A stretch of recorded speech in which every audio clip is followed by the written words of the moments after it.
What happened in 1989 explains why China looks the way it does today, why Russia turned authoritarian again, and why the world is drifting back toward confrontation. 1 year, 6 months of revolutions, and one 3-minute moment that split the world in two. Most people think the Cold War ended because leaders negotiated peace. That's not what happened. June 5th, 1989, Beijing, China. Chang'an Avenue, 12:30 in the afternoon. A column of Type 59 tanks rolls east along the widest boulevard in the world.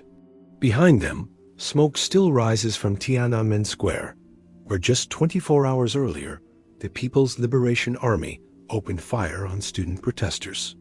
Hundreds are dead, maybe thousands. Nobody knows the real number yet. The tanks are leaving the square, heading back to their barracks.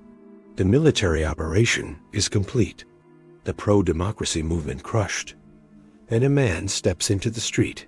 He's wearing a white shirt, black pants. He's carrying 2 shopping bags, groceries probably, and he walks directly into the path of the lead tank. Here's the thing nobody talks about. This shouldn't have worked. The tank driver sees him, tries to steer around him. The man sidesteps, blocks the tank again. The tank tries the other direction. The man moves with it, arms at his sides, shopping bags swinging. The entire column stops. 20 tanks, lined up behind the first, all stopped by one man with shopping bags. Think about that for a second. 40 tons of steel, fully armed, fresh from crushing a protest. And a guy with groceries makes it blink. For 3 minutes, he stands there. The tank engine idles.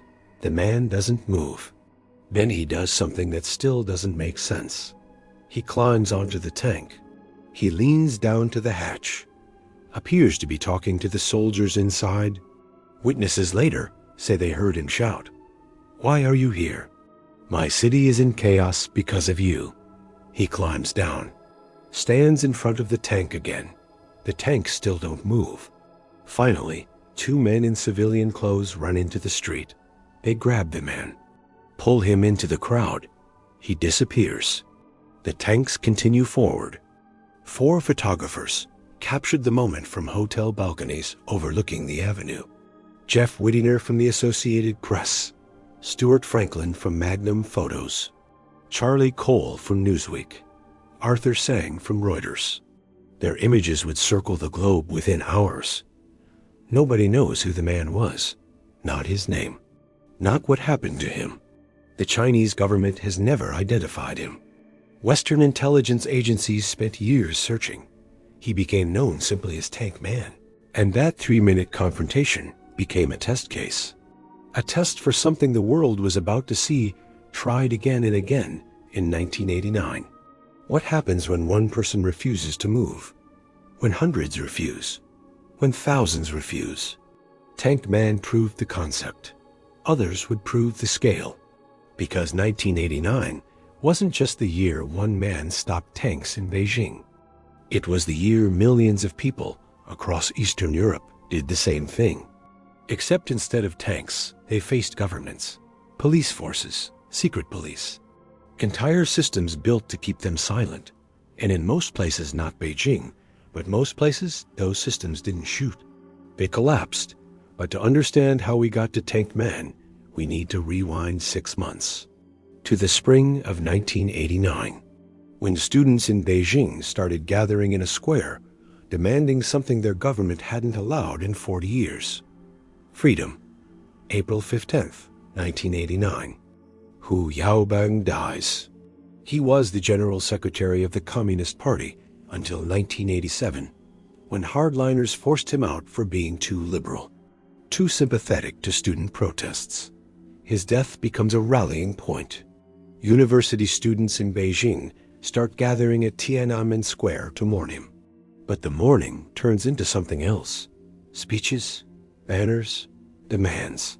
They want freedom of speech, freedom of the press, an end to corruption, democratic reforms.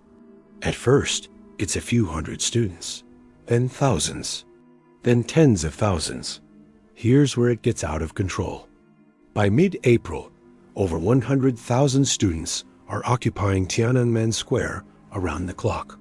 They set up tents, organize supply lines, create a miniature city dedicated to democracy.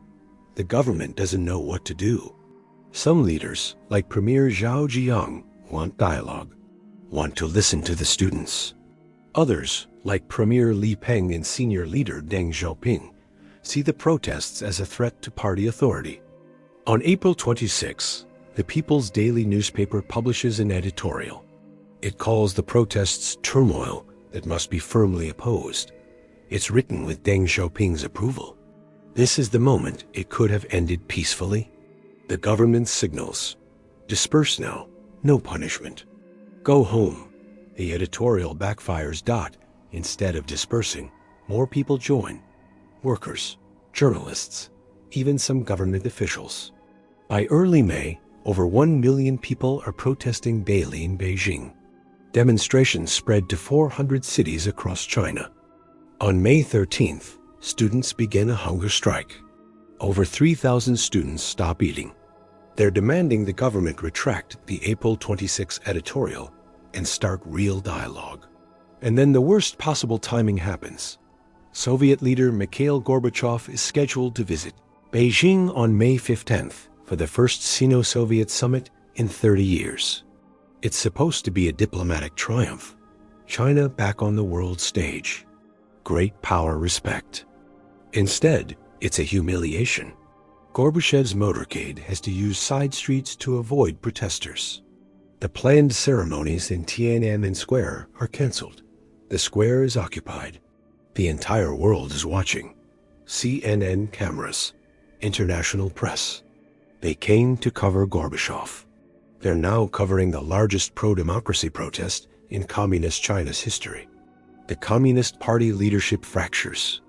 Zhao Ziyang visits the hunger strikers on May 19th at 4 a.m. He's crying. He tells them, "We have come too late." Those are the last words he'll speak in public for 16 years. Hours later, Premier Li Peng declares martial law. Zhao Ziyang is placed under house arrest, where he will remain until his death in 2005. Troops are ordered to clear Tiananmen Square. But here's what nobody expected. The people of Beijing fight back. Not with weapons, with their bodies. They form human barricades, block major intersections, surround military convoys. Thousands of Beijing residents stand in front of trucks and tanks, refusing to let them pass. For 2 weeks, the military can't enter the city center. The students think they've won. They haven't. June 3rd, 1989, 9 p.m. The People's Liberation Army makes a coordinated assault from multiple directions. This time, they don't stop at barricades. They open fire. Troops use AK-47 rifles and Type 56 assault rifles. Some units deploy armored personnel carriers that crush barricades and civilians alike. The shooting starts in western Beijing, Muxidi neighborhood. Thousands of Beijing residents try to block the military convoy. Soldiers fire directly into the crowd, and this is what Tank Man saw the next morning. This is what he was standing in front of. Witnesses describe bodies piling up at intersections. Ambulances can't reach the wounded because the streets are blocked. People use bicycles and makeshift stretchers to carry the dying to hospitals. The troops push toward Tiananmen Square. By 10 p.m., they reach the square itself. The remaining students, maybe 3,000, are surrounded. Most protesters fled hours earlier, but a core group refuses to leave. Around midnight, the lights in the square are shut off. What happens in the darkness is disputed to this day. The Chinese government claims the military negotiated with students and allowed them to leave peacefully through the southeast corner of the square. Witnesses tell a different story. They describe gunfire, tanks crushing tents with people still inside, bodies bulldozed and burned to destroy evidence. A Chilean diplomat, Carlos Gallo, sent a cable on June 5th to Santiago. I witnessed how after dawn soldiers with bayonets on their rifles swept the area around the square. They were forcing people into groups and were using rifles and bayonets to push them. I saw the soldiers fire directly at anyone who still resisted. By dawn on June 4th, Tiananmen Square is cleared. The pro-democracy movement is over. Or so the government thought. How many died? The Chinese government says around 300, mostly soldiers. Internal documents leaked decades later tell a different story. A British diplomatic cable from Sir Alan Donald, the British ambassador to China, reported 10,000 deaths. The Chinese Red Cross initially reported 2,600 dead, then retracted the number under government pressure. The true number remains unknown. But the crackdown didn't end with the clearing of the square. In the days and weeks that followed, thousands were arrested. The government called them counter-revolutionaries. Show trials were broadcast on state television. Some protesters were sentenced to death and executed within days. The Communist Party launched a propaganda campaign. State media showed images of burned vehicles and injured soldiers, blaming the violence on rioters. Foreign journalists were expelled or restricted. The story was contained. Within China, speaking about June 4th became taboo. The date itself censored from the internet. And that's where Tank Man appeared, the day after the massacre. On June 5th, when most of the world thought the story was over, he stood in front of those tanks and showed the world that courage still existed. That one person could still matter. But here's what makes his story tragic. He disappeared, probably arrested, possibly executed. The movement failed. Democracy didn't come to China. And 6 months later, people in Eastern Europe would try the exact same thing standing in front of power, refusing to move. Except they would succeed, not because they were braver, not because they were smarter, but because their governments had a weakness the Chinese Communist Party didn't have. In Eastern Europe, the Soviet Union could no longer afford to pull the trigger. The enforcer was bankrupt. The threat was hollow. And when people really tested it, the whole system came apart. 6 months after Tiananmen, on a cold November night in Berlin, a government spokesman would make an announcement. A confused, off-the-cuff announcement about border crossings. And within hours, the most famous wall in the world would cease to exist. Not because of tanks or armies, but because of people with hammers. People who'd watched Tank Man and thought, what if there were 1 million of us? November 9th, 1989, East Berlin, 6:53 p.m. Revolutions don't succeed because people protest. They succeed when fear breaks. Gunter Schabowski, spokesman for the East German Communist Party, sits at a table in the International Press Center. He's flanked by other party officials. In front of them, dozens of journalists, cameras, microphones. It's a routine press conference. New travel regulations are being announced. Minor bureaucratic changes to ease tensions. Schabowski is reading from notes he received just minutes earlier. He hasn't had time to review them properly. He's flipping through pages, looking for the relevant section. A reporter asks, when do these new travel regulations take effect? Schabowski pauses, shuffles papers. He doesn't know the answer. Nobody briefed him on the timing. He looks down at his notes again, reads aloud uncertainly. As far as I know, it takes effect immediately, without delay. The room goes silent for about 3 seconds, and in those 3 seconds, the Cold War ends, then chaos. Journalists jump to their feet. Cameras flash. Everyone is shouting questions at once, because what Schabowski just announced accidentally, confusedly, without understanding what he was saying, is that East Germans can cross into West Berlin immediately. Right now, no waiting period, no applications, no approval process. The Berlin Wall, which has divided the city for 28 years, just became meaningless. Except Schabowski doesn't fully realize what he's done, and neither do the border guards who, within minutes, will face thousands of East Berliners demanding to cross. Remember Tank Man in Beijing 5 months ago? One guy, shopping bags, 3 minutes. Then the government crushed everyone. Tonight, thousands of East Berliners are about to do the same thing Tank Man did. Walk up to armed authority and refuse to move. Except this time, the guns won't fire. Because here's the thing. The new regulations weren't supposed to take effect immediately.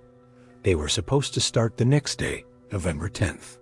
And they still required visa applications, background checks, orderly processing. But Schabowski said, immediately. And in 1989, in a city that had been cut in half for nearly 3 decades, that word changed everything. To understand what happens next, you need to understand what the wall meant. August 13th, 1961. 2:30 a.m. East German soldiers and workers begin erecting barbed wire barriers across Berlin. Within days, a concrete wall starts rising. Eventually, it will stretch 96 miles, cutting through neighborhoods, separating families, turning one city into 2. The official name, the Anti-Fascist Protection Rampart. What it really was, a prison wall, keeping East Germans in, keeping them from fleeing to the west. At least 140 people died trying to cross it. Shot by border guards, killed by landmines, drowned in canals. The actual number is probably higher. For 28 years, the wall was the physical manifestation of the Cold War. Concrete proof that Europe was divided, that the Iron Curtain wasn't just a metaphor. And for 28 years, people assumed it was permanent. Here's what nobody saw coming. By 1989, everything was changing. In the Soviet Union, Mikhail Gorbachev was implementing reforms. Glasnost, perestroika, openness, restructuring. He told Eastern European communist leaders they were on their own.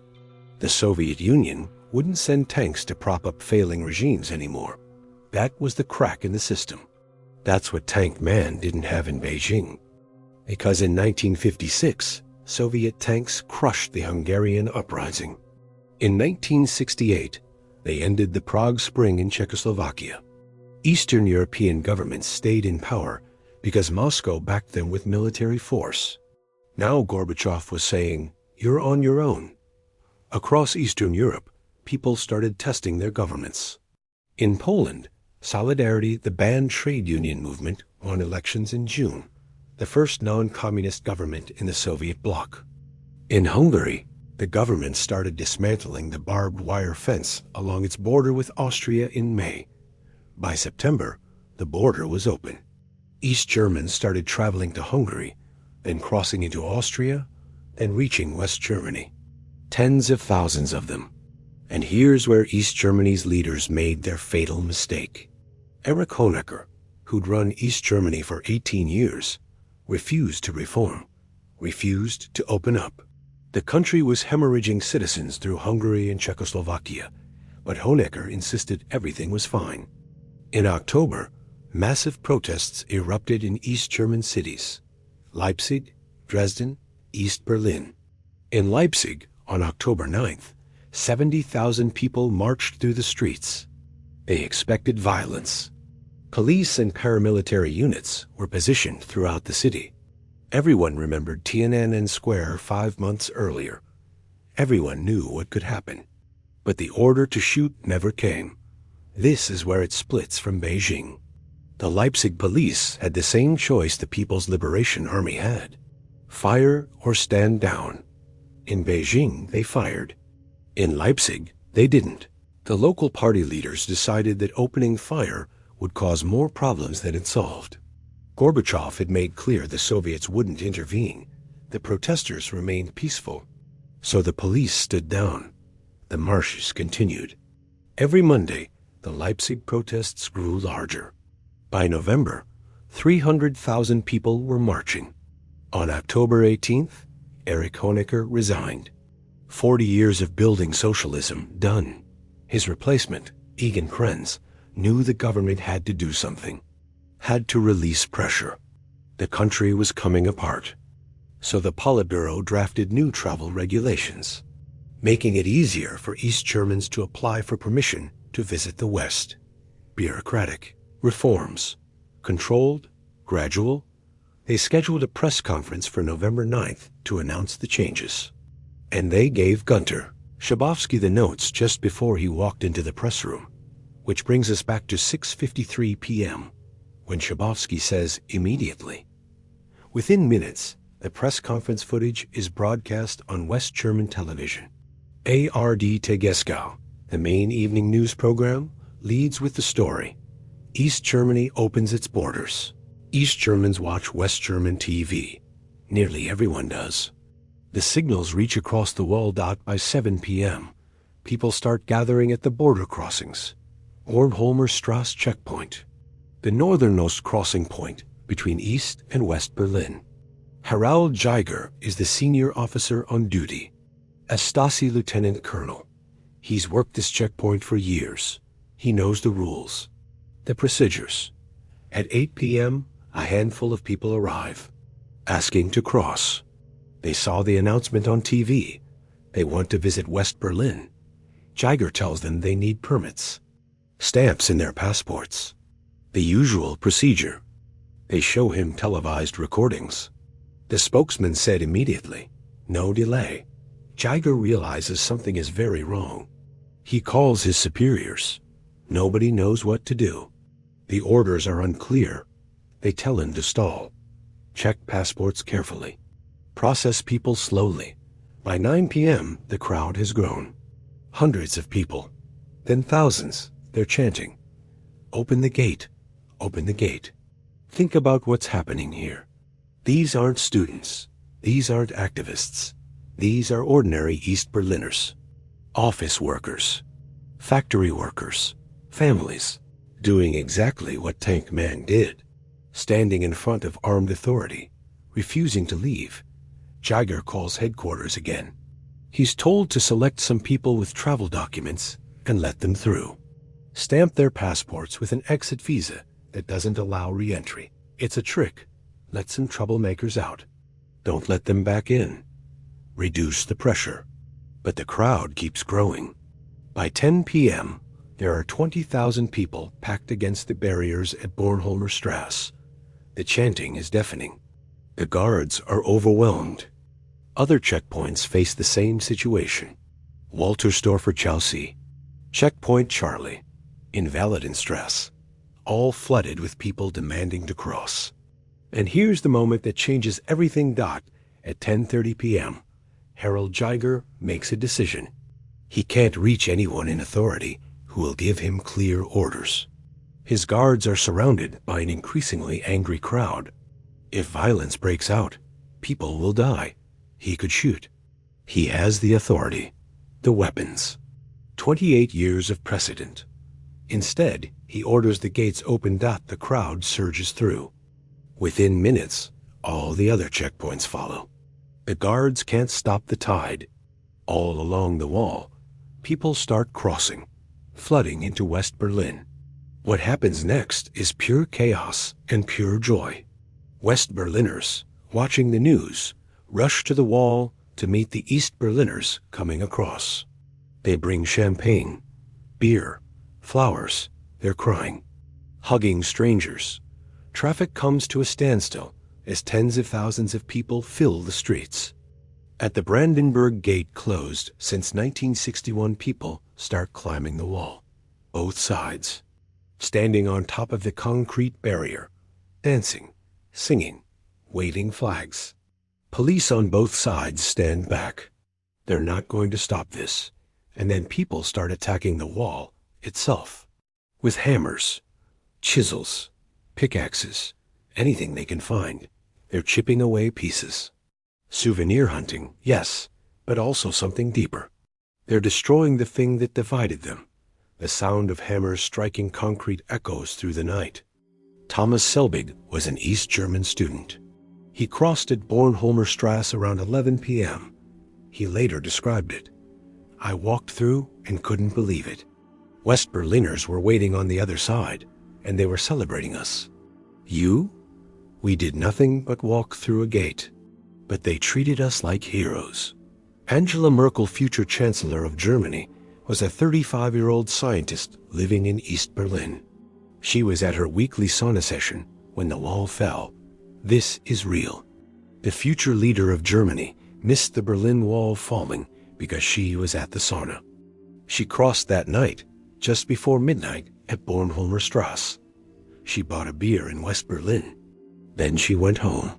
Years later, she said, "I knew this was a historic moment, but I needed time to process it. So I went home." Helmut Kohl, the West German Chancellor, was in Warsaw at a state dinner when he got the news. He immediately flew back to Berlin. He arrived after midnight, went straight to the wall. He stood there, watching people stream through the checkpoints, and he knew German reunification was no longer a dream. It was inevitable. By sunrise on November 10th, over 100,000 East Berliners have crossed into the West. Most of them go back home that morning. They have work, school, lives, but they cross both ways now. The wall still stands physically, but its power is gone. The man who built it, Erich Honecker, spent 28 years saying it would stand for 50 more. It lasted 3 weeks after he left office. Over the next weeks, the physical dismantling begins. Officially at first, cranes and bulldozers, creating new crossing points. But mostly, it's ordinary people with hammers.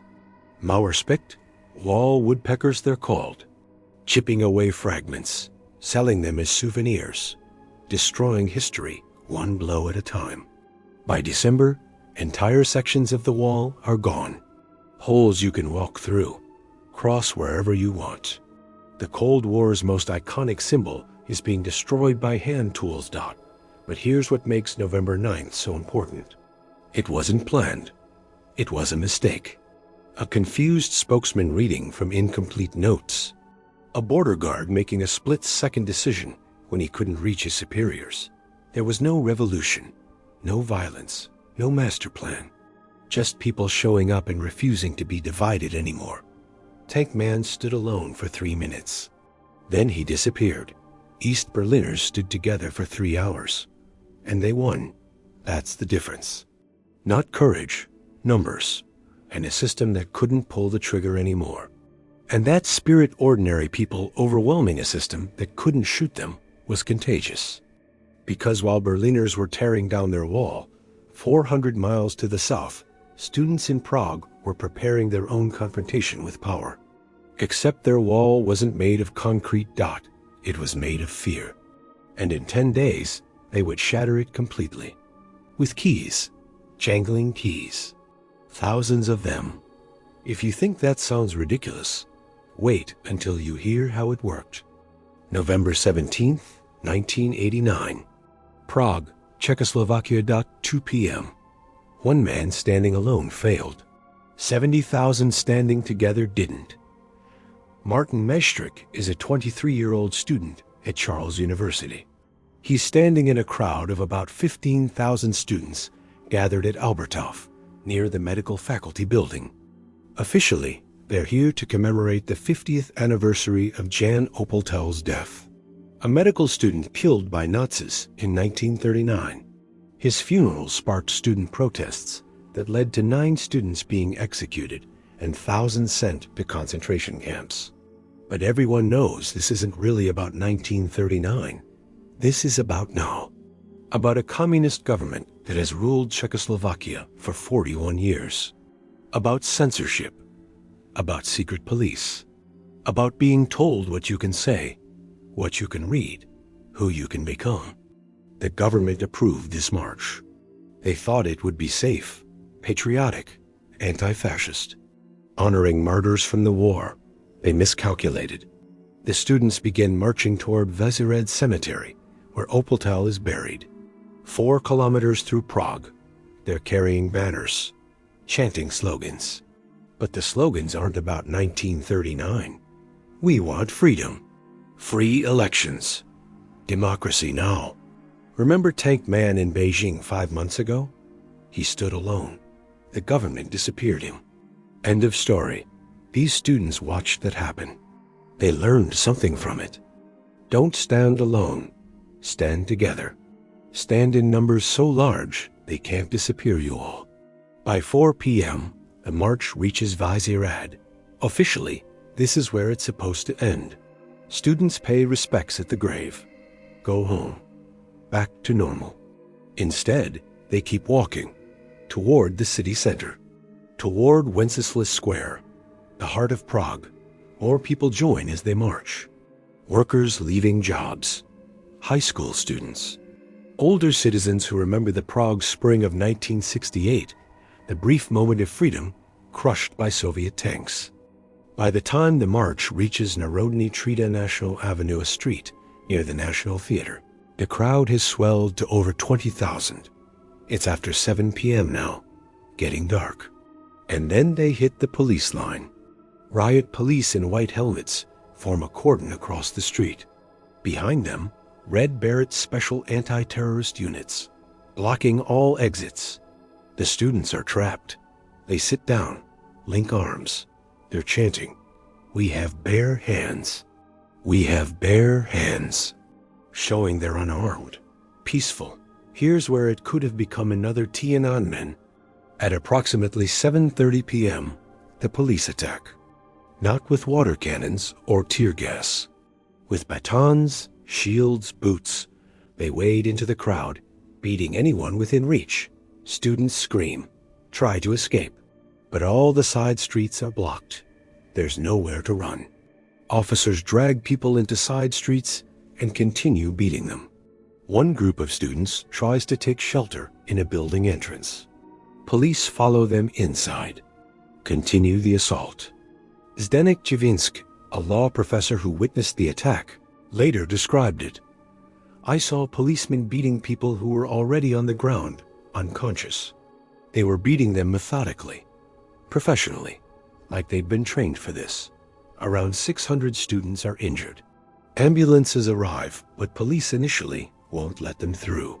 Some victims lie in the street for an hour before receiving help. But here's the critical difference from Beijing. The police beat them. They didn't shoot them. That gap between brutality and massacre is what makes revolutions possible. The government makes a critical mistake. They announced that night that one student, Martin Smeed, was killed, beaten to death by police. It's not true. It's a rumor based on an undercover agent who faked collapse. But the rumor spreads before the truth catches up. And a dead student is what transforms a protest into a revolution. November 18th, Saturday morning. Students across Prague learn what happened on Narodny Trida. They see the footage on underground videos. They hear testimonies from survivors. They hear about Martin Smeed, the student supposedly killed. Prague's universities declare a strike. Not just skipping class, a full occupation. Students barricade themselves in university buildings. They're not leaving until the government responds. The strike spreads to every university in Prague, then to Brno, Czechoslovakia's second largest city, then across the country. And here's where it gets interesting. Theater actors join. Prague's major theaters shut down. Actors go on strike in solidarity with students. They use their stages for political meetings instead of performances. This is huge. In a country where direct political opposition is crushed, the theater has been one of the few places where subtle criticism could exist. Now that criticism isn't subtle anymore. November 19th, Sunday. Civic Forum is founded. It happens at the Magic Lantern Theater, a small venue in central Prague that becomes the revolution's headquarters. The founder, Václav Havel. He's a 53-year-old playwright.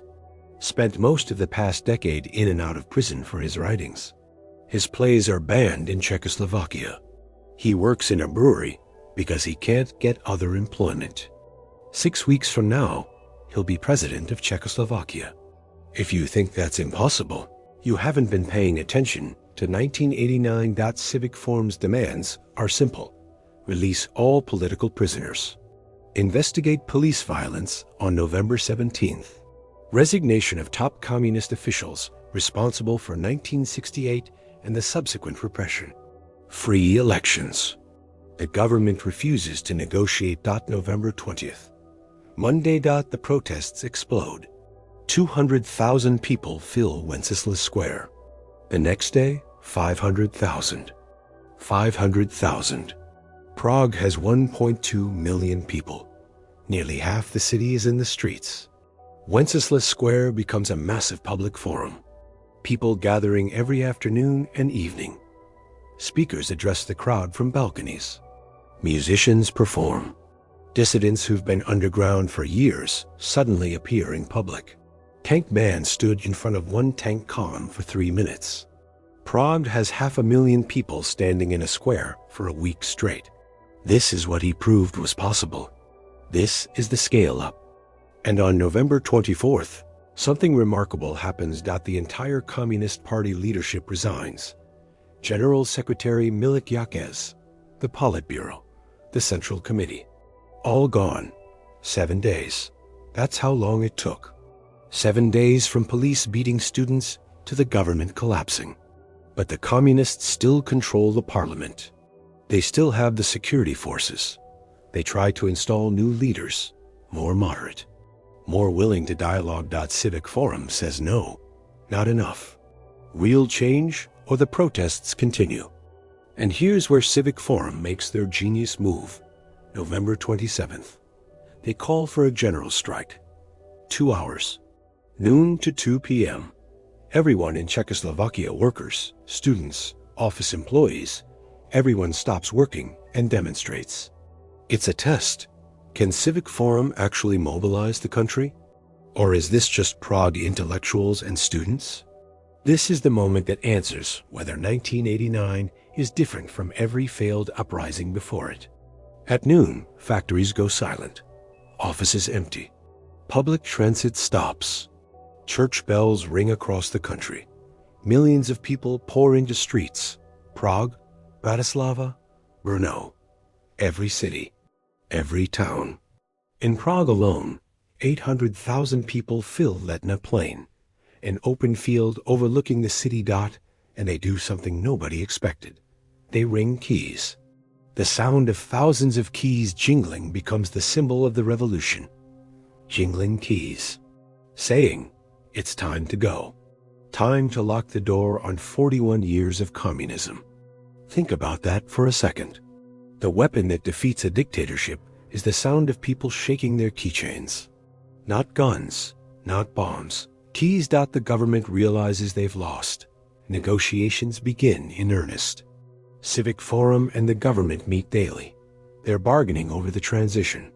How many cabinet positions go to non-communists? When elections will happen? December 3rd. A new government is formed.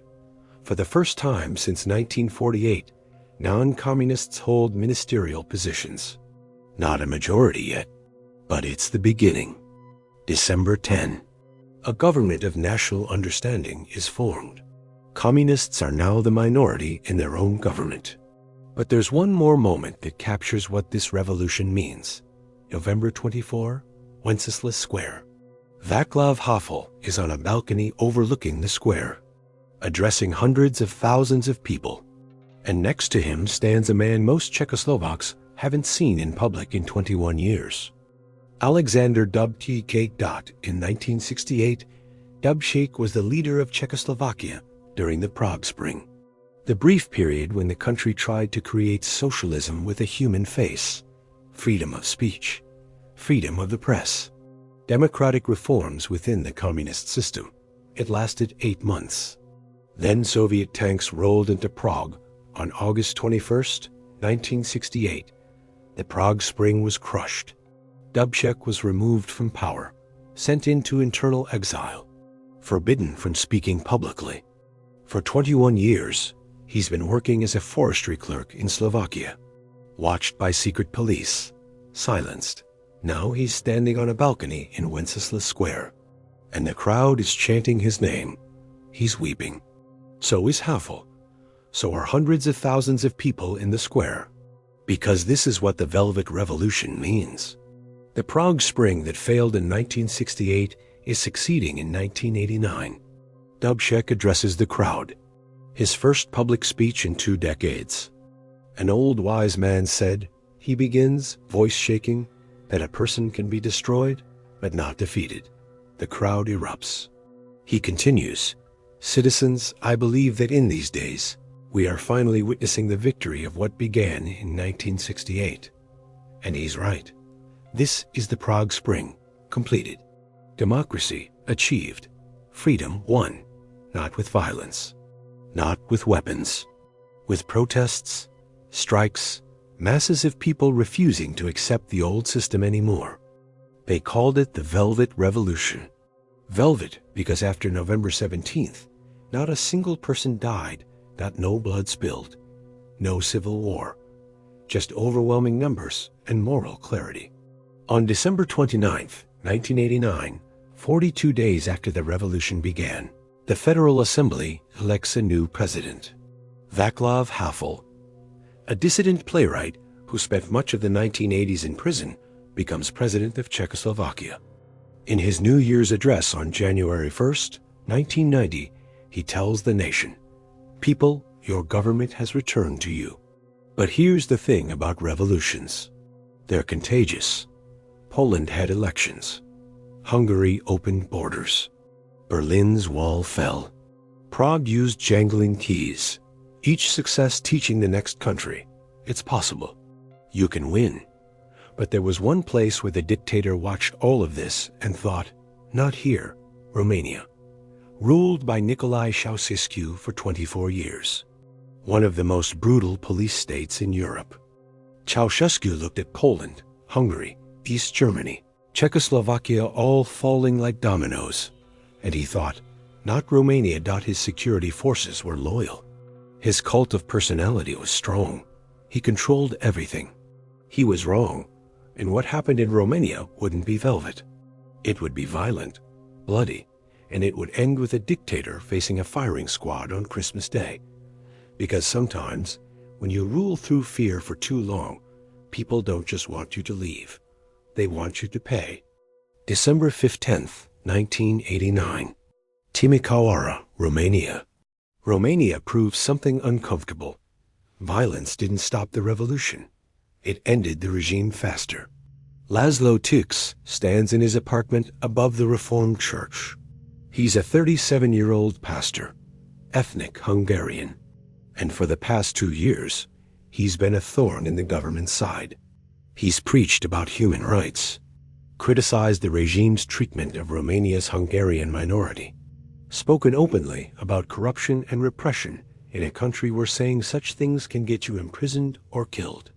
Now the government has had enough. He's been ordered to relocate to a village in the countryside. Internal exile, isolation, the standard method for dealing with troublesome priests. He's supposed to leave today. He's not going. His congregation knows this, and they've decided to protect him. Starting 2 days ago, members of his church began gathering outside the building. A vigil, human shields. If the Securitate Romania's secret police want to take their pastor, they'll have to go through his parishioners first. By this afternoon, December 15th, the crowd has grown beyond just church members. Hundreds of people, students, workers, people who aren't even religious. They're not here just for teaks anymore. They're here because they've been watching. Poland, Hungary, Berlin, Prague. And they're thinking, why not us? Except there's one problem. Nicolae Ceausescu isn't like the other leaders. He doesn't negotiate. He doesn't resign. He shoots. December 16th, morning. Militia and Securitate forces arrive to evict Tux. They expect to arrest one pastor and disperse maybe 50 supporters. They find over 1,000 people. The crowd refuses to move. They link arms, start chanting. Not just defending Tix anymore. Now they're shouting anti-Ceausescu slogans. Down with Ceausescu. Down with communism. We want freedom. In Romania, in December 1989, this is suicidal. Ceausescu doesn't tolerate dissent. The Securitate has files on everyone. People disappear. The cult of personality is absolute. Every town square has his portrait. Children learn songs praising him. He's the conjugator, the leader. Remember Tank Man? One guy with shopping bags? Imagine if Tank Man lived in a country where the government had already crushed 1,000 Tank Mans, where nobody even knew their names because they were erased. That's Romania. The Securitate tries using water cannons. The crowd doesn't disperse. More people keep arriving. By afternoon, thousands fill the streets around the church. The protests spread to other parts of the city. People start tearing down Ceausescu portraits, smashing store windows, setting fires. Ceausescu is in Iran on a state visit. His wife, Elena, is in charge in Bucharest. She orders a crackdown. Here's where Romania splits from everywhere else. December 17th, Sunday. The army moves into Timișoara. Troops with live ammunition. Around 5 p.m., near the Orthodox Cathedral in the city center, soldiers receive the order to fire. They shoot directly into the crowd. People fall, screaming, blood on the pavement. The crowd scatters. Some hide in buildings. Others keep running. In Leipzig, the police stood down. In Prague, they used batons. In Timișoara, they used bullets. But within an hour, people return. Larger crowds, angrier, more determined. The shooting continues through the evening and into the night. The death toll in Timișoara for December 16th to 22nd will eventually be confirmed at 73. Early reports claim thousands dead, which turns out to be propaganda, but in the moment, nobody knows what's true. Elena Ceausescu orders 40 bodies trucked to Bucharest and cremated secretly. No identification. No graves. Make it impossible for families to claim them. Destroy the evidence. But evidence is leaking out anyway. Phone calls. Underground networks. Word spreads across Romania. They're killing people in Timișoara. December 20th. The government loses control of Timișoara entirely. Workers join the protests. Industrial plants shut down. The city enters a state of insurrection. Ceausescu returns from Iran that day. He sees the reports. And he makes the most catastrophic decision of his life. He calls a mass rally in Bucharest for December 21st. He'll address the nation, show everyone that he's still in control, that the people love him. That Timișoara was just a small disturbance stirred up by foreign agents and Hungarian separatists. He's convinced his own propaganda. He actually believes people will cheer for him. December 21st, midday. Bucharest. Palace Square in front of the Central Committee building. About 100,000 people are assembled. Many were bussed in from factories, ordered to attend, given little Romanian flags to wave, told to chant support. Ceausescu steps onto the balcony, 80 meters above the crowd, his wife Elena beside him, party officials flanking them. The speech is broadcast live on national television and radio. Standard procedure: show the nation their beloved leader. Ceausescu begins speaking, his voice amplified across the square. Dear comrades, dear friends, he's talking about increasing salaries, about Timișoara being the work of foreign provocateurs. Standard propaganda. And then, 1 minute into the speech, something happens that has never happened in 24 years. Shouting. From the back of the crowd, someone yells, Timișoara. Then more voices. Down with Ceausescu. The chanting spreads. Suddenly, thousands of people are shouting, booing. Ceausescu stops mid-sentence, raises his hand, looks confused, slightly panicked. The look on his face, you can see it in the footage, is the look of a man realizing he's already dead. The television image shakes. Video interference appears on screen. Bodyguards surge around him. Advise him to go inside. Censors cut the live feed. Replace it with patriotic music. But it's too late. The entire nation saw it. Ceausescu shouted down, silenced by his own crowd. The man who controlled everything, who demanded absolute worship, humiliated on live television. It's the end. Everyone watching knows it. By afternoon, the center of Bucharest erupts in protests. Tens of thousands in the streets. Police try to disperse them. Violence breaks out. Gunfire. People die on University Square. In front of the Intercontinental Hotel, the clashes continue through the night. Prague used jangling keys. Bucharest is using Molotov cocktails. December 22nd. Morning. This is the day everything falls apart for Ceausescu. At 9:30 a.m., the Minister of Defense, Vasile Malia, dies under suspicious circumstances.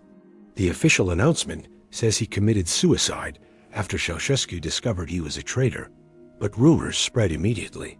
Ceausescu had him killed, shot in his office, because Malaya refused to order troops to massacre protesters. The army hears this, and they make a decision.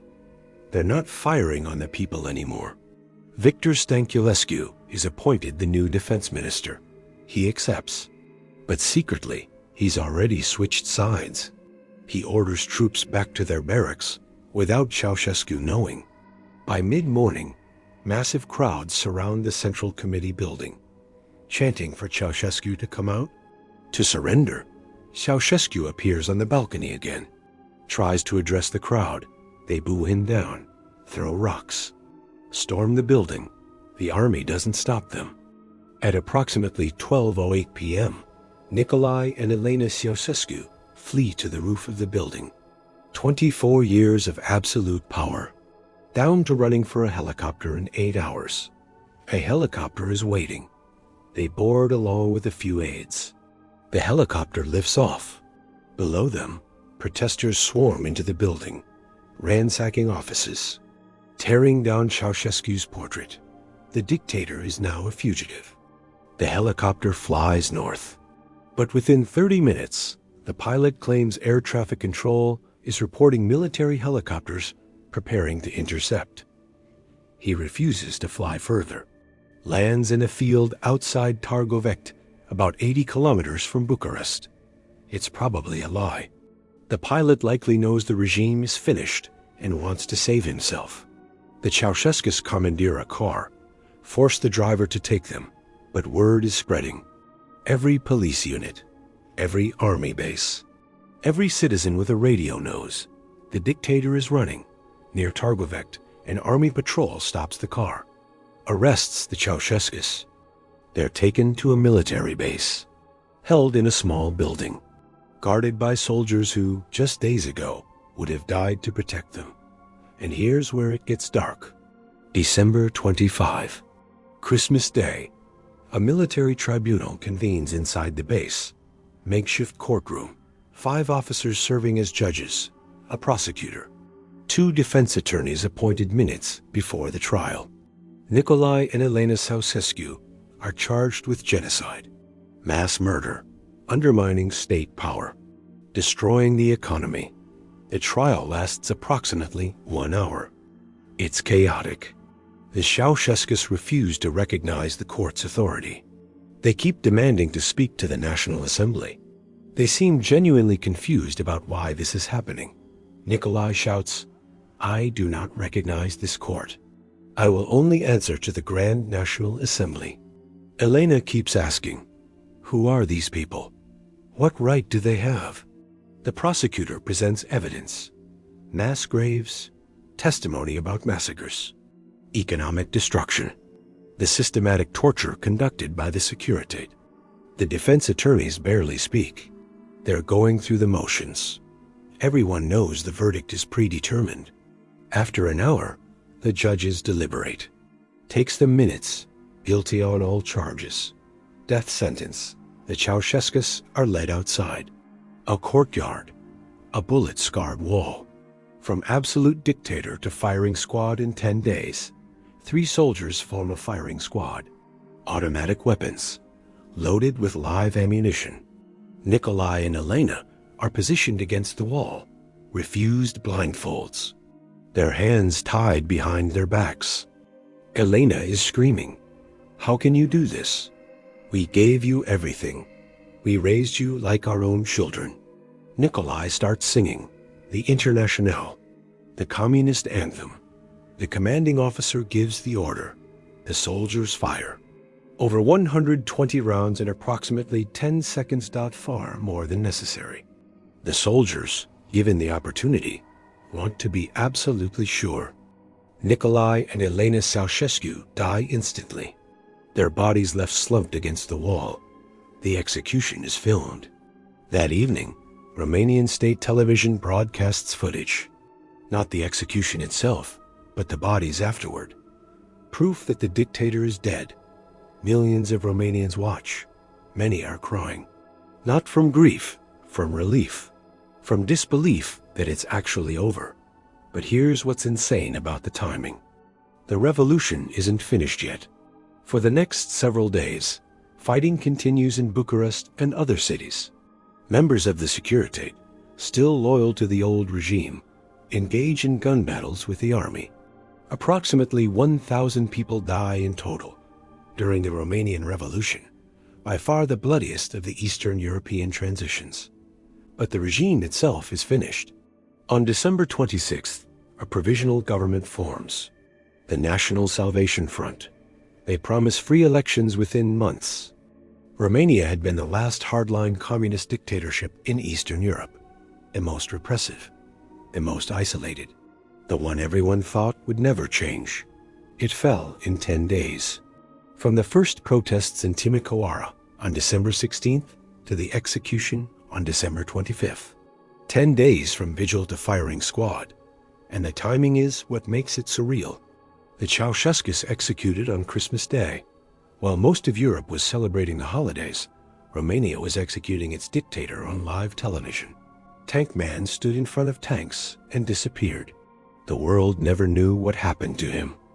Ceausescu ordered soldiers to shoot protesters. 4 days later, he was the one standing against a wall. That's the difference between Beijing and Bucharest. In Beijing, the system held. In Romania, the system turned on itself. On Christmas Day, 1989, communism had effectively collapsed across all of Eastern Europe. Poland had a non-communist government since June. Hungary opened its borders in September. The Berlin Wall fell in November. Czechoslovakia transformed in the Velvet Revolution. Romania executed its dictator on Christmas. In 6 months, 40 years of Soviet domination evaporated. But there was one more moment that crystallized what this meant. One more meeting that officially declared what everyone already knew, that the Cold War was over. And it happened on a ship in the middle of a storm off the coast of Malta, where 2 men sat down and admitted, the world we've lived in for 44 years doesn't exist anymore. December 2nd, 1989, Marsaxlok Bay, Malta. By the time Bush and Gorbachev met, there was nothing left to negotiate. Captain John Seigler stands on the bridge of the USS Belknap. He's commanded warships for 24 years, sailed through typhoons in the Pacific, storms in the North Atlantic. But he'll later describe what's happening outside as the worst in port storm he's ever seen. Winds gusting over 40 knots, waves 12 feet high. The Belknap, a guided missile cruiser and flagship of the U.S. 6th Fleet, is anchored in the bay. It's pitching violently, spray washing over the decks. 400 yards away, the Soviet cruiser Slava is in similar distress, also at anchor, also being battered by the storm. And somewhere in this chaos, the leaders of the world's 2 superpowers are supposed to be meeting, alternating between ships.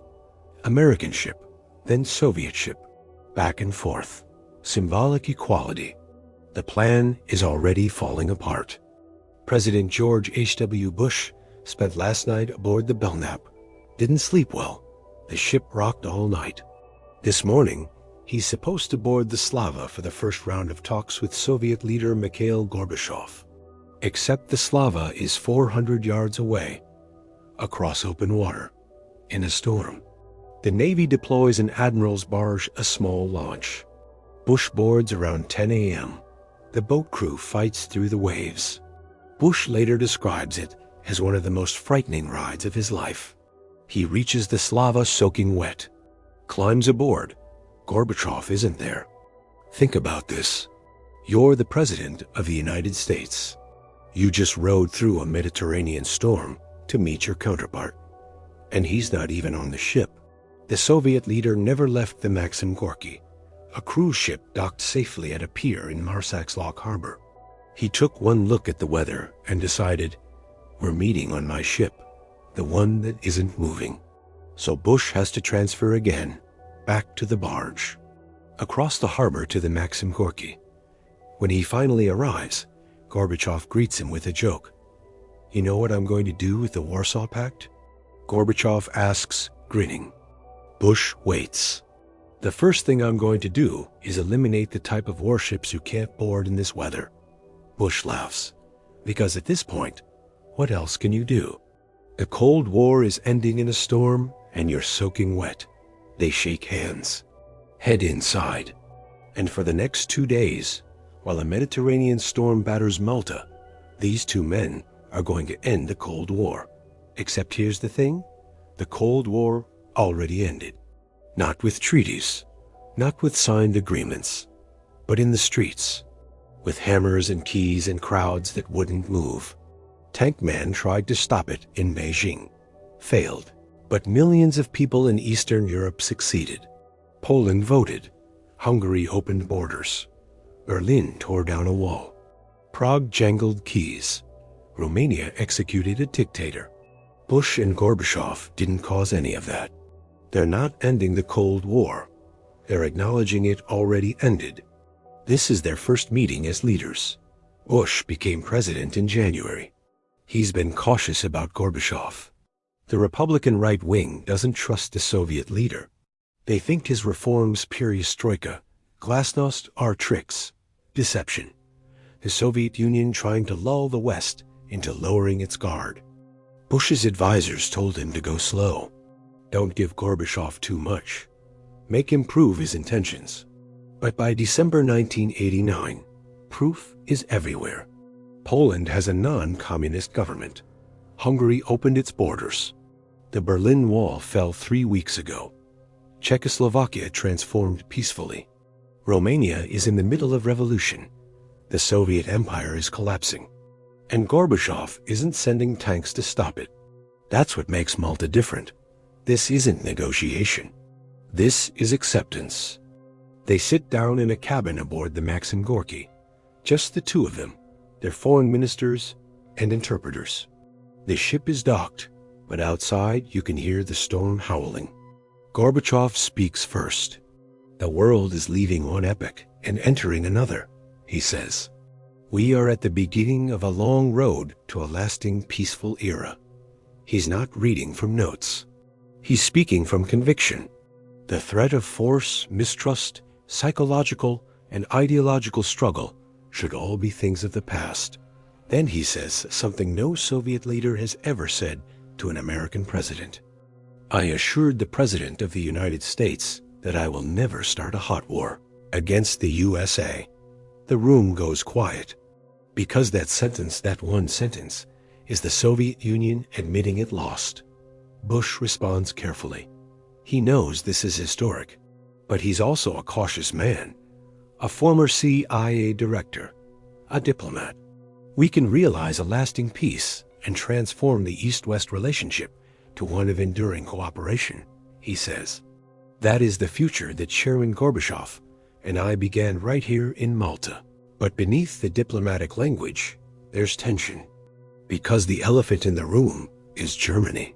3 weeks ago, the Berlin Wall fell. The question everyone is asking, will Germany reunify? For 40 years, Germany has been divided. West Germany in NATO, East Germany in the Warsaw Pact. The division was the Cold War's central fact. One Germany changes everything. Bush supports reunification. Publicly, he says it's up to the German people. Privately, he knows it's inevitable. The East German government is collapsing. Refugees streaming west. The German people want to be one nation again. Gorbachev is terrified of this. The Soviet Union lost 27 million people in World War II, most killed by Germans. The Soviet position for 40 years has been, never again. Keep Germany divided. Keep it weak. Never let it threaten Russia again. But here's Gorbachev's impossible position. He can't stop reunification without force. And using force would destroy everything he's built. All his reforms. All the progress. In the meetings, Gorbachev tries to slow things down. He talks about the dangers of moving too fast, about the need for careful negotiations. Four power agreements, the US, USSR, Britain, France all have rights regarding Germany from World War II. Those rights can't just be ignored. Bush listens, nods, but his message is clear. The United States will not oppose German reunification. We will support self-determination. It's a diplomatic way of saying, this is happening. You can work with us to manage it. Or you can resist and lose everything.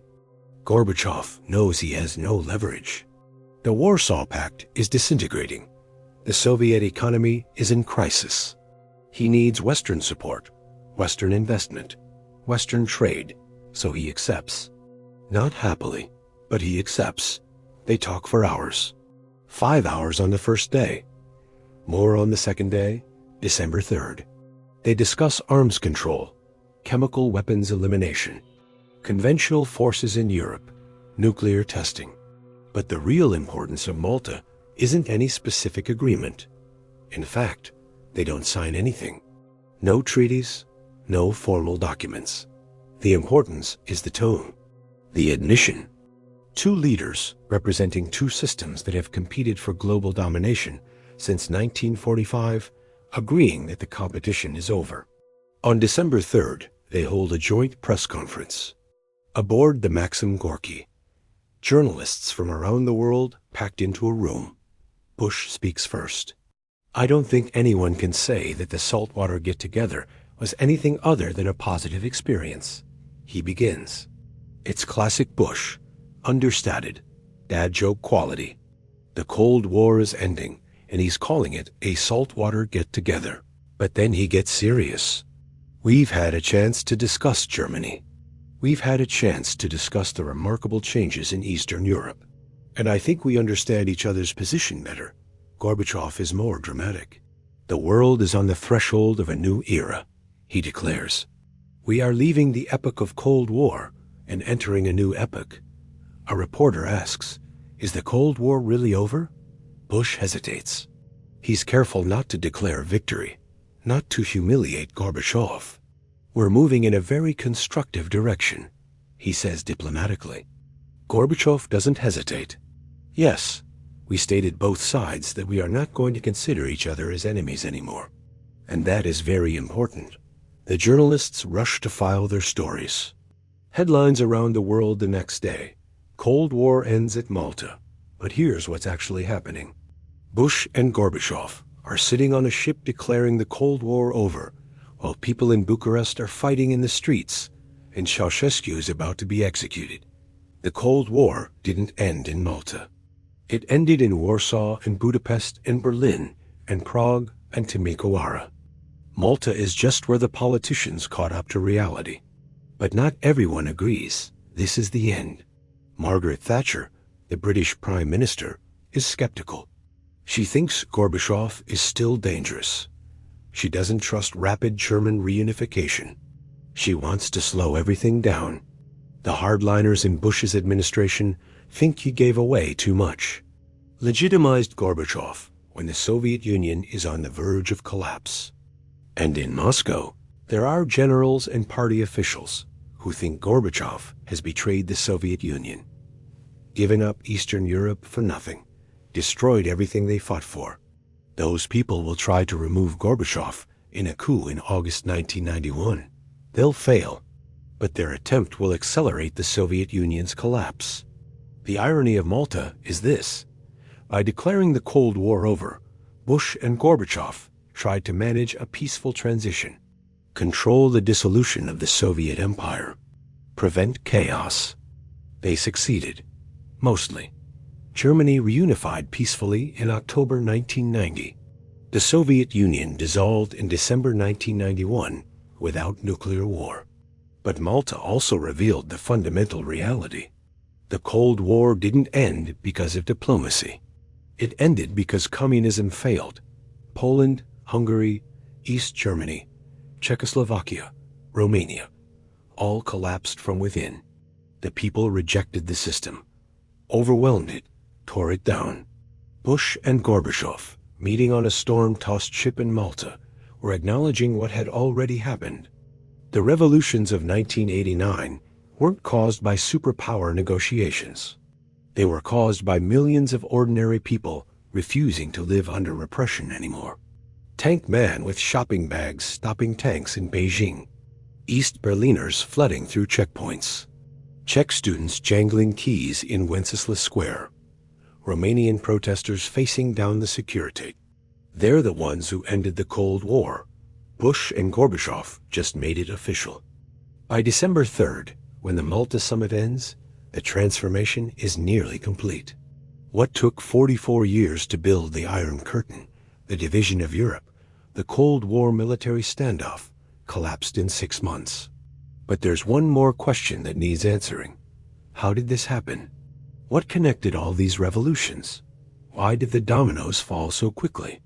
Because 1989 wasn't just a collection of separate events. It was a cascade. Each revolution made the next one possible. Each success encouraged the next country to try. And understanding that cascade, how Poland's breakthrough led to Germany's, how Germany's inspired Czechoslovakia's, how watching Eastern Europe emboldened Romania, is understanding how decades of frozen history suddenly liquefied. In 6 months, January 1st, 1989, Warsaw, Poland. 1989 didn't end history. It postponed the next conflict. The year starts quietly. The Berlin Wall still stands. Czechoslovakia is still under communist control. Nicolae Ceausescu is still in power in Romania. The Soviet Union still controls Eastern Europe. By December 31st, 1989, all of that is gone. 1 year, 12 months, 365 days. The question is, how? How does 40 years of Soviet domination collapse in less time than it takes most people to learn a new language? Here's what most people get wrong. They think 1989 was inevitable, that communism was always going to fall. It wasn't, and it almost didn't. The answer isn't simple. It's not one cause, not one leader, not one decision. It's a cascade, each event creating conditions for the next. Each success proving that change is possible. And it starts in Poland. Not in 1989, earlier, 1980. The Gdańsk shipyard, Lech Wałęsa, an electrician, leads a strike. Workers demanding better conditions. The right to form independent trade unions. Something no communist country allows. They win, sort of. The government signs the Gdańsk Agreement. Recognizes Solidarity, the first independent trade union in the Soviet bloc. For 16 months, Poland has a taste of freedom. 10 million people join Solidarity. It becomes a social movement. Political opposition disguised as labor organizing. Then December 1981, General Wojciech Jaruzelski declares martial law. Solidarity leaders arrested. A movement driven underground. Soviet tanks positioned on Poland's borders, ready to invade if needed. But they don't invade, because Jaruzelski convinced Moscow that he could handle it internally. That Poland didn't need to become another Hungary 1956 or Czechoslovakia 1968. This is the first crack. The first time the Soviet Union doesn't send tanks. For 7 years, Solidarity operates in the shadows. Leaders in prison or exile. Members meeting secretly. Planning. Waiting. By 1988, Poland's economy is collapsing. Inflation over 50%. Shortages of basic goods. Strikes spreading. The government can't govern. So they try something radical. February 6, 1989. The round table talks begin. Government officials and solidarity leaders sitting down together, negotiating, not about suppressing the opposition, about bringing them into the system. It takes 2 months. On April 5th, they reach an agreement. Solidarity will be legalized. Elections will be held in June. Free elections. Sort of. The parliament has 460 seats. 352 are reserved for the Communist Party and its allies. Only 108 are open for competition. The government thinks this is safe. They keep control. Solidarity gets token representation. Everyone's happy. June 4th, 1989. Election Day. Solidarity wins 99 of the 108 contested seats. Wins them overwhelmingly. In the Senate races, which are completely open, Solidarity wins 99 of 100 seats. It's a landslide. A humiliation for the Communist Party. By August, Tadeusz Mazowiecki becomes prime minister. First non-communist head of government in the Soviet bloc since the 1940s. Poland didn't have a revolution. It had an election. But that election changed everything. Because if Poland can have a non-communist government, why can't everyone else? Hungary is watching. Hungary has been reforming slowly since the 1960s. More market economy. More openness than other Soviet satellites. But still communist. Still one-party rule. In May 1989, Hungary starts dismantling the barbed wire fence on its border with Austria. Physical removal. Cutting down the Iron Curtain. By September, the border is open. This creates a problem for East Germany. East Germans can travel to Hungary. Tourism is allowed. So thousands of East Germans take vacations to Hungary. Then cross into Austria. Then reach West Germany. It's an escape route. A hole in the Iron Curtain. The East German government protests. Hungary ignores them. By November, 60,000 East Germans have fled through Hungary. This puts enormous pressure on East Germany. The best and brightest are leaving. The government's legitimacy is collapsing. And then the protests start. Leipzig, Dresden, East Berlin. The people marching in Leipzig in October aren't just demanding reform. They're demanding what Poland has. What Hungary is getting. Freedom. Remember Tank Man in Beijing? He stood alone in June. By October, Leipzig has 70,000 people standing together. That's what Poland's election proved. That you could challenge the system and win. That the Soviet Union wouldn't send tanks anymore. When Erich Honecker resigns on October 18th, it's because he knows the old way doesn't work anymore. Poland proved it. Hungary proved it. Gorbachev proved it by refusing to send Soviet tanks, which brings us to November 9th. The Berlin Wall. The fall of the wall wasn't planned. It was an accident triggered by desperation. But it happened because the ground had already shifted. Poland held elections. Hungary opened its borders. Gorbachev said he wouldn't intervene. The dominoes were already falling. Berlin was just the most dramatic domino. And once Berlin fell, Czechoslovakia knew it was possible. The students marching in Prague on November 17th had watched Poland. They'd watched Hungary. They'd seen the wall fall 9 days earlier. When police beat them on Narodny Trida, they didn't give up. They knew the government was vulnerable. That if they pushed hard enough, the regime would crack. And it did, in 10 days. The Velvet Revolution succeeded because it learned from everyone else's success. Each revolution was a proof of concept for the next one. Poland proved you could negotiate. Hungary proved you could open borders. Berlin proved walls could fall. Prague proved you could do it peacefully in days, not years. Romania is different.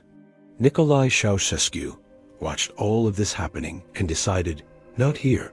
He would hold the line, use force if necessary. The Securitate would crush any opposition. But the Romanian people had watched too. They'd seen Poland, Hungary, Germany, Czechoslovakia. They knew change was possible.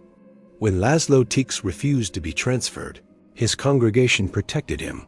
because they'd seen what happened when people stood together. When protesters in Timisoara refused to disperse even after soldiers shot them, they stayed because they knew, from watching the rest of Eastern Europe, that persistence could win. Ceausescu made one critical mistake. He thought his security forces would remain loyal. But the army had also been watching. They'd seen militaries in other countries refuse to shoot civilians. And when Ceausescu ordered them to massacre protesters, enough officers said no. That's what ended his regime, not the protesters alone, but the army's refusal to kill its own people. This is the domino effect, not just governments falling, but each collapse teaching the next country how to do it. And behind all of it, one man who changed the rules, Mikhail Gorbachev. When he became Soviet leader in March 1985, the Soviet Union was stagnating, the economy failing, the Afghanistan war bleeding resources, the population cynical and exhausted. Gorbachev knew reform was necessary, but he made a decision that previous Soviet leaders never would have. He decided the Soviet Union couldn't afford to prop up Eastern European regimes anymore, couldn't afford to send tanks every time a satellite state wavered. In March 1988, he gave a speech to the Yugoslav Communist Party. He said each socialist country had the right to determine its own path. The Soviet Union wouldn't interfere. It became known as the Sinatra Doctrine. I did it my way. Eastern European leaders heard this and panicked, because they knew their populations hated them. The only thing keeping them in power was the threat of Soviet intervention. Now that threat was gone. That's why Poland could negotiate with Solidarity. That's why Hungary could open its borders. That's why Leipzig protesters didn't get massacred like Tiananmen. Gorbachev removed the enforcement mechanism. And without enforcement, the whole system collapsed. But Gorbachev didn't intend for the Soviet Union itself to collapse. He wanted to reform it, restructure it, make it competitive with the West. He failed. August 1991. Hardline communists launch a coup. They arrest Gorbachev at his vacation home in Crimea. They declare emergency rule. They're trying to reverse his reforms, restore Soviet power. The coup lasts 3 days. Boris Yeltsin, president of the Russian Republic, stands on a tank outside the Russian parliament building, rallies opposition. The military refuses to support the coup plotters. The coup fails, but it destroys what's left of the Soviet Union's authority. On December 25, 1991, exactly 2 years after Ceausescu's execution, Gorbachev resigns as Soviet president. At 7:32 p.m., the Soviet flag is lowered over the Kremlin for the last time. The Russian tricolor rises in its place.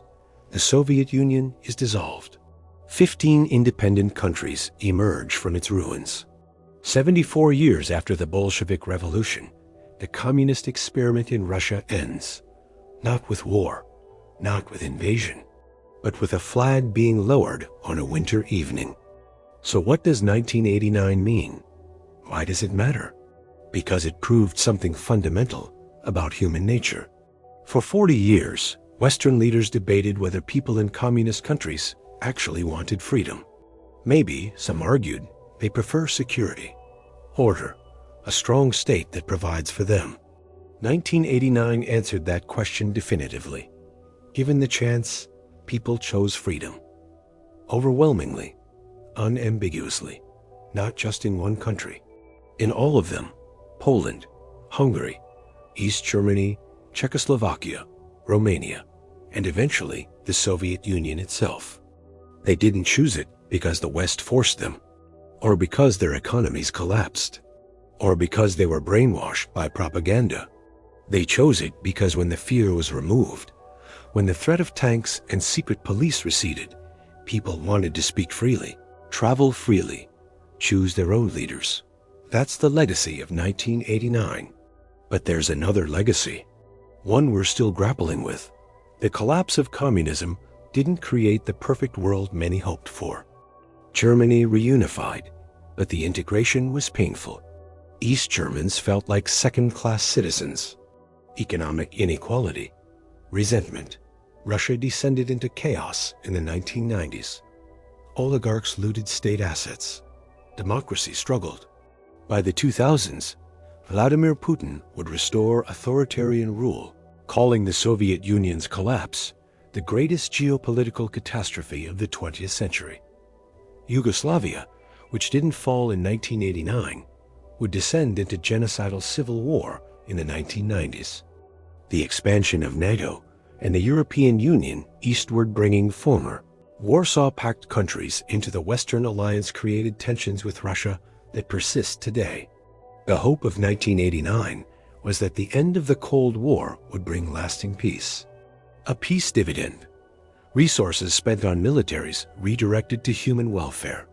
It didn't work out that simply, but none of that diminishes what happened in 1989. For 1 year, people across an entire continent stood up and said, "We will not live this way anymore." And they won. Think back to June 5th, Beijing. Tank Man standing in front of that column with his shopping bags. For 3 minutes, he showed the world what individual courage looks like. One person refusing to move, one person saying no. And then he disappeared. The movement crushed. Democracy denied. But 6 months later, millions of people across Eastern Europe did exactly what he did. They stood in places where they could have been killed. They refused to move. They said no, and they succeeded. Not because they were braver than Tank Man, but because the system they faced had a weakness his didn't. The Soviet Union was bankrupt, exhausted, unable to pull the trigger anymore. China's Communist Party was not. That's the thin line between Tank Man disappearing into a crowd and Berlin's Wall coming down. Between Tiananmen's massacre and Prague's Velvet Revolution. Between one man with shopping bags and 500,000 people with keys. A man stopped tanks in Beijing and vanished. East Berliners flooded through checkpoints and tore down a wall with their bare hands. Czech students jangled keys, and a playwright became president in 6 weeks. Romanians faced down one of Europe's most brutal dictators and executed him on Christmas Day. Poles voted communism out of power in a single election. Hungarians cut down the Iron Curtain with wire cutters. 1989 wasn't planned by diplomats or generals or intelligence agencies. It was made by ordinary people doing extraordinary things, taking risks, standing in places where they could have been killed, and succeeding. On December 31st, 1989, as fireworks lit up skies across Europe, millions of people went to bed in countries that didn't exist when they woke up that morning. The Cold War was over. The Berlin Wall was rubble. Communist parties were out of power. The Iron Curtain was a memory. 1 year. 365 days. The year communism collapsed. The year everything changed. The year that proved what Tank Man always knew. One person standing up matters. But what 1989 proved is even more important. Millions of people standing up together changes the world.